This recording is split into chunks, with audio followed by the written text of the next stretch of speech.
Book TV recently visited Capitol Hill to ask members of Congress what they're reading this summer. Well, I read constantly. I grew up in a small town and the library was an important part of my life. The way I saw the rest of the world was really not by any travel particularly, but what books I checked out at the local public library. So all my life I've been a reader and still want that book in my hand. So I'm old-fashioned in wanting the hard copy. And I'm reading at the moment. I often read biographies, history, things that you might expect somebody who's interested in government politics to read. But the one at the moment is Douglas MacArthur, a biography. He certainly predates my time, and I didn't know a lot about him other than he's been somewhat controversial. And this is a new book to me written by Arthur Herman, and I'm learning about Douglas MacArthur, the general and military leader. I'm just a few pages, I'm probably 50 pages from being done with this book, and I'm trying to get it done this week before I get on an airplane so I don't have to carry another book that I'll soon be done with.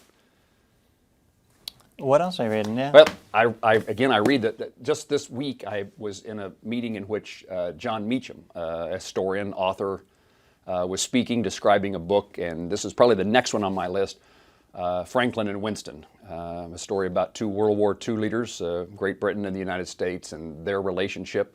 I think John Meacham is a great author. I think he's very bright and smart, and I love to read what he writes. And this isn't a brand new book, but it's one I haven't read, and so that's probably next on my list.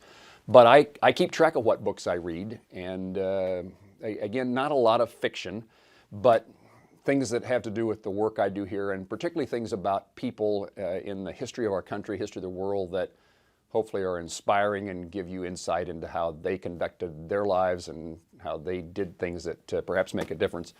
But, you know, current politics, I just finished reading Alter Egos, a story about the relationship between Secretary Clinton and President Obama.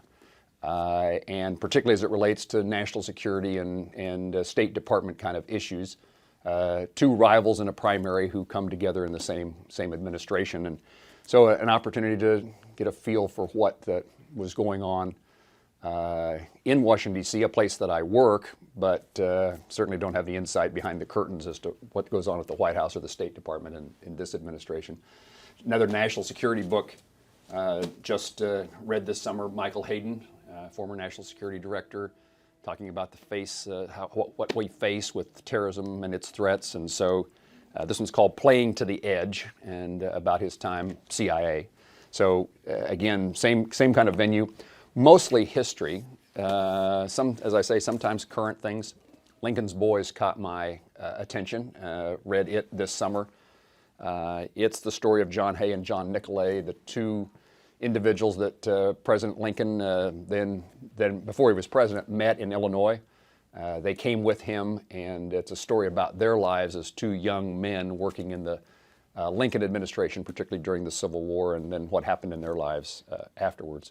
So again, that kind of, as I say, I like to read history, less interested in like the battlefield, but much more interested in the people that served in that capacity. And then probably my favorite book of the summer has been Hamilton. And I've decided that Ron Chernow is a great author, and I'm going to look for his books to continue to read. And I know in fact, I have several of them that I haven't read and now interested in doing so. This caught my attention because of the musical. The musical Hamilton is based upon this book, and happened to see it sitting in a bookstore, and interested to see what caught, in a sense, kind of today's culture, today's audience with a musical based upon a life of Alexander Hamilton, our first Treasury Secretary. And so this is probably the one I enjoyed the most. Unfortunately, it was the longest, the thickest, and it often turns out to be that way. I'm always complaining that the thickest books seem to be the best. Book TV wants to know what you're reading this summer. Tweet us your answer at BookTV, or you can post it on our Facebook page, facebook.com/BookTV.